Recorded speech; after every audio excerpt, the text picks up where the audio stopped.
Okay, so this is the Brown Duke Gun Show. I'm JP here today with my co-host Brandon, and this is the official podcast for Century Defense. Go to Century Defense for all of your shooting needs. We are here in Youngsville, Louisiana. So that saves me from having to do that other video. Yeah, It's like all in the editing. range. Yeah, absolutely. So today I wanted to ask you, big historic moment for Louisiana yesterday. You attended with Austin and Max and I think Jerry, right? Yeah, Jerry was there too. The signing of the latest concealed carry bill pushed through by Blake Miguez, another friend of ours. Very historic, very good for the state. I think good for two-way stuff like that. So you want to just tell us a little bit about how that all went? How's the bill? Yeah. So Louisiana became the 28th constitutional carry state, which means that you don't need a concealed carry permit to carry in the state of Louisiana if you're Louisiana residents. So anyone 18 or older can carry in the state of Louisiana. 18? 18, yep. Oh, wow. Okay. Yeah, so just like open carry, you can be 18 and open carry handgun. Same thing with concealed carry now. Now, you used to have your prohibited locations, so you used to have like school zones and courthouses, voting booths, things like that. Right. That hasn't changed. And if you come to a concealed carry class, you'll learn like all the places you can't carry. Right? Sure. So those still apply. It's just that if you're Louisiana permit or Louisiana resident, you don't need a permit anymore. Okay. Through the state. So then what is required then? So you just have to have your driver's license or? Yeah, just a driver's license, and it's just like an open carry type deal. Yep. Okay. No classes are required or anything? No classes like are required. They do have a training bill that like is adjacent to the concealed carry bill that they just passed. It's going to offer like free training for, I'm guessing, like firearm safety and things. I haven't really looked into that bill yet, but that was another bill that they signed with it. They're off. So the government's going to offer free training. Yeah, there's going to be, I don't know how in depth it's going to be, but it will be some type of free training. Yep. Wow. Okay. And we're the only state to actually do that. Every other state just passed constitutional carry.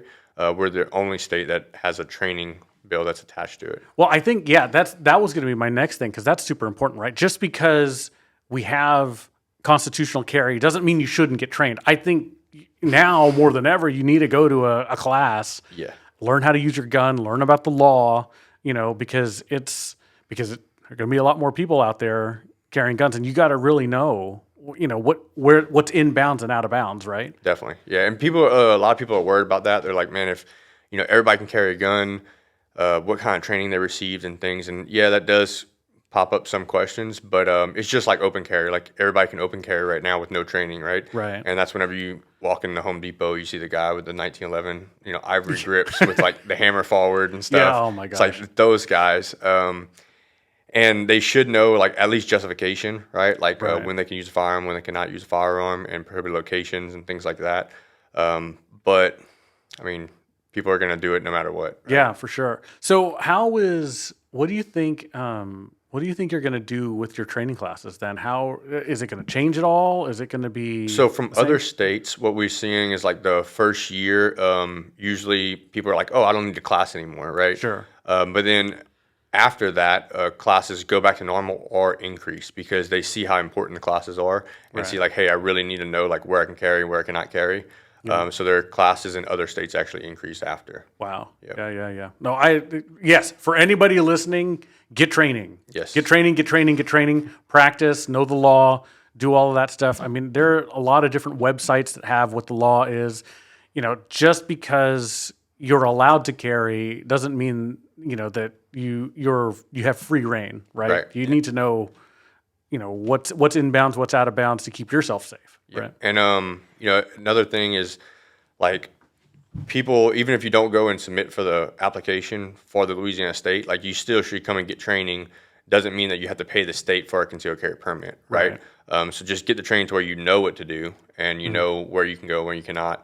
But I think that later on in the next couple of years, they're probably going to introduce something where it's like if you do have a permit, you might be able to carry in more places. Oh, that makes right? sense. Yeah. Because then you went through the training and you did even more stuff. And I would love to see that, like hopefully maybe school zones or bars or something like that, to where like, hey, if you did go through all this training and you really know, then you can have more privileges. Yeah, right? Yeah. Well, I mean, even just for the selfish reason of having an easy time buying a gun, right? I Yeah. mean, it's so much easier. convenient. Yeah. Yeah. At a regular gun store, right? Like some big box stores won't accept it. But it for you listening that doesn't know, if you go to a gun store and you go to fill out like a background check, you don't actually they don't have to run your background, right? So if you have a concealed carry permit, they just put that permit number down, and it's an instant success, and you get the gun that day. Yeah, at least in the state of Louisiana. Yeah, Right. I don't know about other states. State of Louisiana, and I know Texas did it too. yeah, for sure. there's a lot of states that do it. It's just like I said, some big box stores, like maybe Academy or somewhere like that. The people that have work and might not look into that permit, so they don't want anybody doing it, so they won't let you do that. But little mom and pop shops and places like us will definitely do it. Sure, for sure. So then, okay, so I saw pictures on Instagram about the actual signing and that whole thing. So walk me through that, man. Like what, I mean, because it looked like it was cool. I'd never seen Max in a suit. Yeah, I know, right? Jerry still didn't wear a suit. Yeah, he still didn't wear a suit. Yeah. Yep. So, but it looked like it was a really big event, right? Yeah, so it wasn't like I thought it was gonna be a lot bigger. There was a very small group of people that was there. I thought it was gonna be like in a big auditorium. So it was in the press conference room, the governor's At the press Capitol? conference. Yeah, Yeah. the Capitol, and that was really cool because we went to the signing, and then we got to go into the governor's office and get like copies signed. Oh, So wow. we'll have a copy signed, and it'll be framed at Century Defense. So we'll get a copy of it. Wow, no he's gonna- kidding. yeah, he's gonna send us one. And then after that, Blake took us on a tour, right, the VIP tour. So we course got he to go did. see his Yeah. office, and got to go see the Senate floor, and got to go see the House floor and everything. We actually got to go see the bullet holes where like Huey P. Long got shot, which Oh, was really cool. really? Wow, Yeah, okay. he took us right next to his office. The pencil, I'd never heard of that before. Did you hear about that? No, what's the pencil? So the Senate floor actually got blown up. Like they had a bomb that went off Really? underneath it. Yeah, years back, and it was during off hours, so like nobody was there, and thankfully no one got hurt. But they had a pencil that shot up, and I mean this roof is probably like 20 foot tall, right? Okay. And this pencil shot up and stuck in the ceiling, and it's still there today. Really? Yeah. So there's a picture on our Facebook page, and you can see the pencil that's still on the roof. It's No like kidding. the coolest Because thing. of the explosion. Yep. Wow. Of course, that's going to be there forever now. Yeah, Yeah. yeah. It's been there for years, so it's still there. That's amazing. But the Capitol is amazing. Like that was the first time I've ever been, and like just the outside alone, like all the concrete work and like the statues and everything is beautiful. But the interior, like everything's granite and marble, and like there's brass doors, like like solid brass doors. Really? Yeah, it's Okay. crazy. The elevators and stuff have brass doors on them. I mean, it's crazy. Blake told me that Huey P. Long built it for like 18 million back then. Okay. Today it's worth hundreds and hundreds Sure. of millions. Maybe Yeah. even more than that. Yeah. But it's crazy whenever you walk in there. Do they give tours to the public? I believe so. Yeah, I know there's schools and stuff that go there. Okay. That like give tours, but we actually have like one of the best capitals in the United States. Really? Yeah, they said like everywhere else kind of looks like maybe like town hall meetings and stuff. Like our capital's like really nice. It looks legit. Well, Yeah, from it's the pretty cool. pictures, it looked really, really, well appointed and clean and nice and, was. kind of like a destination. So, no, I need to ask him. Maybe I'll ping him later about that because we're going to Baton Rouge this weekend and Oh, yeah. maybe try to go to the Capitol. And Yeah, that'd see be if he cool. maybe he has a staffer that can take us around Yeah. or something like that. Definitely. So you were there. You were in the press room.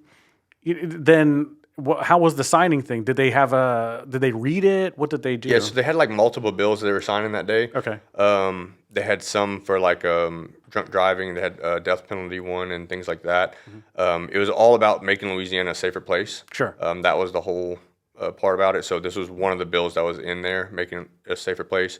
So we signed in the press room, like the official one, and then all the 2A advocates, so me, Max, and Jerry, and all them, and they had NRA CEO was there actually. Really? Yeah, the Okay. National Rifle Association. They had I think 5 different big lobby groups that went.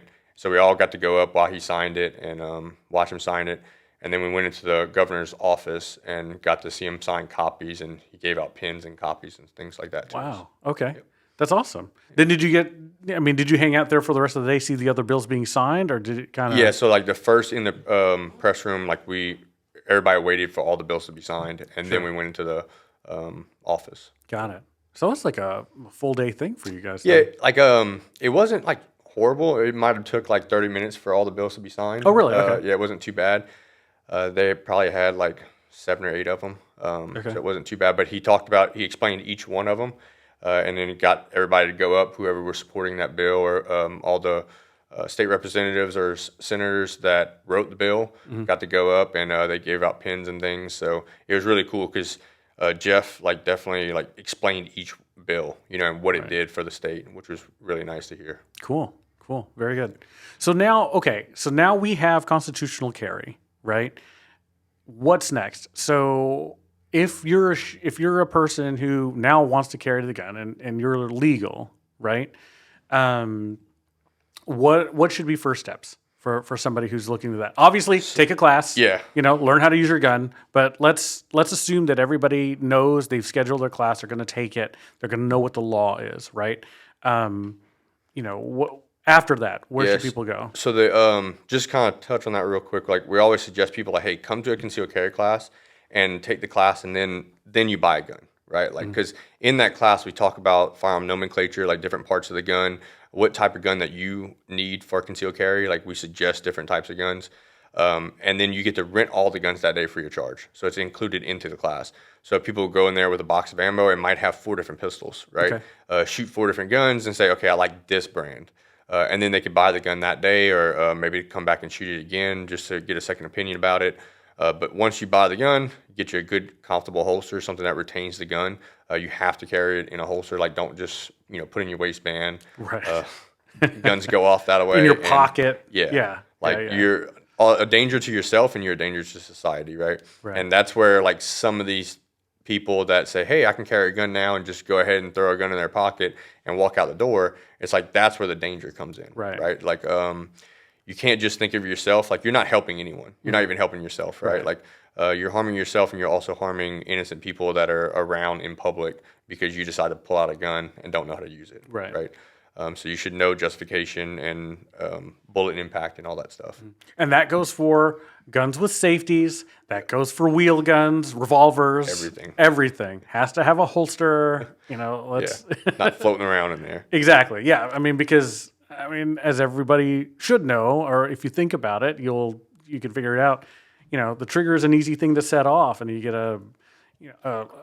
anything in your pocket the wrong way, a pencil, a coin, anything, it could either set it off, right? Or it could jam it, and if you need it, it won't work. Yep. Right? So there's things that come behind the trigger. The other day we were actually at the range and took a guy shooting. He was shooting a 22, and somehow the casing fell out of the gun and went behind the trigger and stopped it from working. Really? Yeah, a 22 casing. I've never seen, of all the things I've seen, I've never seen that. I've seen brass go in people's eye. Yep. I've seen them go in the shirt and everything, never behind the gun. I had to take a pocket knife and scrape it out, and then... Oh, so it was jammed that much? It was jammed. Wow. Yeah. Wow. Because I picked up the gun, tried to press trigger. I was no, safety's off, everything's working. Yeah. And finally, I took the magazine out, racked it back, and everything. It was just looking at the gun, and I saw the casing behind the trigger. Jeez. Yeah. It was nuts. That's amazing.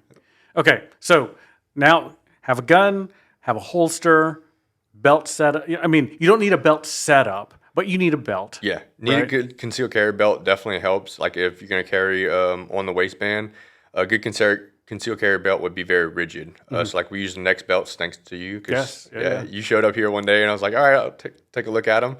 And we ended up becoming a dealer for them. But they're very rigid up and down. So if the belt is like this and you're squeezing it this way, it doesn't start folding. Right. So if it folds, that's going to start letting the gun hang down, and it's going to give you back issues and things like that. So having a good rigid gun belt to hold up all the weight is definitely going to help and help your lifestyle. Yeah, absolutely. Well, and even if you're carrying deep conceal with a kind of a retention holster that's wrapped around your waist, having a belt that's adjustable, that can hold up your pants, but also give you room to pull out your gun when you need it. Right.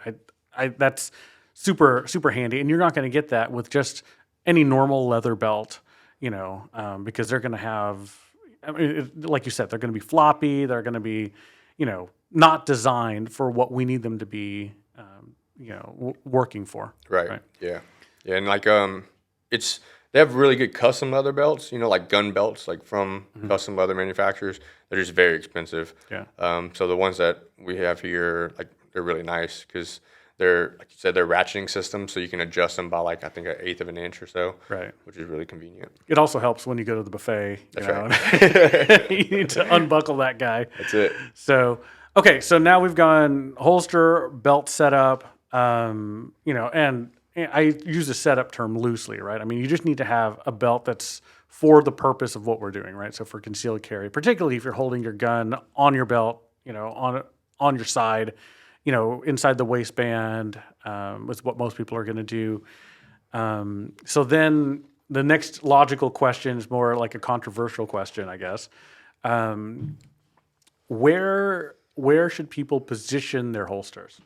So I always say like, hey, this is just an opinion because like my end goal is just to get you to carry a gun. Right. Right. That's it. That's all I care about. So some people's like, well, I'll only carry a gun in my pocket. It's like, I wouldn't suggest that Right. to a lot of people, like pretty much anyone. But if that's the only place you're going to carry a gun, then carry a gun there. Right. But I think that it should be somewhere along your waistline, like just where our bodies are set up. Our hands fall next to our waist, so it's easier to grab guns there. We can draw guns on the move, so if we're like running away from the situation or if we're running to cover or something, we can still draw the gun. But somewhere along the waistline, either like appendix or strong side, right? So appendix is like right in front of you. That's the way I usually carry a concealed handgun. The reason why I do, like the only person I ever knew to carry a gun, my uncle's a federal air marshal, so they sit in airplanes all day, and that was the only guy I knew that carried a gun, right? So they carried appendix all the time. So I was like, okay, that must be the only way you carry a gun. Like I didn't know any other way, right? So I just started carrying that away and just stayed, right? But most guys usually carry like strong side or like 4 o'clock position. So if you're right-handed, like the 3 or 4 o'clock, left-handed, it'd be like 9 or 8 o'clock position. Usually if you offset it a little bit behind directly 3 o'clock, it's usually more comfortable and it's more concealable because our bodies are kind of like an oval, right? So like right on the center is kind of like pressing against your hips and stuff. So if you offset it, the butt of the gun, instead of going straight back to where it makes it less concealable, it kind of tucks behind your back. So it's a lot more concealable and it takes pressure off your hips. So somewhere's around there. Other ways to carry, like you have ankle holsters and things. Downside of ankle holsters is you give up your mobility, so you can't like run around and draw the gun. Right. You have to stop whatever you're doing. You have to take a knee to draw the gun. It kind of feels weird whenever you're walking around, and also it's not concealable with shorts. Right. Right. You can't do that. But pocket holsters is another way. You usually have to carry a very small gun, and it's very difficult to get the gun out of the pocket. Like. People's like, oh, I can get my phone in and out of the pocket. It's like, yeah, you can do that now. Like, if you're getting your head punched in, it's hard to get a gun out of your pocket, right? Yeah, for sure. It's difficult. We have a buddy that's a martial arts instructor, and he started carrying a pocket. And I was like, dude, like, what are you doing, right? Like, why are you doing that? And he's like, well, like, just the only way it's comfortable for me. I was like, yeah, but what if, like, you're getting your head punched? And he's like, dude, I do that every day. I'm like, yeah, you have a point. Right? So, like, whatever, do whatever you want to do. But if that's the only way you're going to carry, then carry that away. Right. Yeah. No, I like to carry, and when I started carrying, I carried 3 o'clock. And that was mainly because that was my natural draw position from doing competition. Right. And my body just knew where that gun was. And as I kind of got, more mature in carrying, right, and, experimenting in different positions, I found that, deep conceal appendix is my favorite by far, position to carry, just because it's so comfortable. And I think the point is, once you get to that point, where you have the gun, you have the proper belt, you have a proper holster that's Kydex, ideally, some sort of hard plastic or leather or something. I think you can do the fabric ones, maybe, but not the neoprene ones, right? Yeah, I don't think. And I think that goes with leather too. Like you can do like all those things. You just got to keep up with them a lot. You do. Right? Like you do. Because if they start getting soft and like start folding on the edges and like being able to press the trigger, that's an issue, right? So I have a denim one, and I replace it almost about once a year. Just because it starts to, once the denim starts to get a little bit less rigid, then it's like, okay, now it's time for a new one. And they're not very expensive, thank goodness, but it's they need to be really rigid to protect the trigger. Right. So I think that's probably a good primer for those who are now in the market to carry, something to look at, make sure you take your classes. And I think one thing we can leave people with is just a drill, right? And the only drill I would say is appropriate for this type of thing is dry fire draw. Yeah. Right. You need to be able to get to your gun. You need to practice getting to your gun daily. Yep. I was just about to say that. Like, number one thing that you need to practice in concealed carry is like making sure the gun's unloaded and drawing the pistol. Yeah. Right. Like, so I had a firearms mentor, James Yeager, that said like you will never rise to the occasion. You always fall to a level of training you have mastered. Right. So if you've never drawn your pistol in dry fire, like at the range or anything, you're not going to automatically learn how to do that in a fight. Sure. Right. Like if you're fighting for your life, you're not going to be like, oh look, my gun's out. No, you're going to mess up everything. Yes. So yes. Like go home and practice that. Ideally, if you can do it 3 times a week, that would be perfect. Right. Like. Right. And it doesn't have to be long. Like we just did a dry fire video the other day. It's on YouTube. It could be 10 minutes, but like get 10 perfect repetitions of draw and then put the gun up.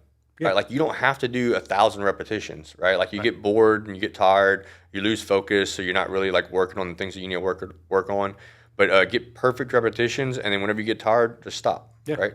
But the more times you touch the gun and it becomes a habit, then you're just like going through the motions, yeah. Right? You're like, hey, I need a gun, and all of a sudden there's a gun in your hand. Right. Hey, that's what I want to be. Exactly. Yeah, no, and I agree. And I think that, when you're picking apart what you're doing, number one, clearly no ammo. Get the ammo far away out from of the you. room. Out of the room, 100%.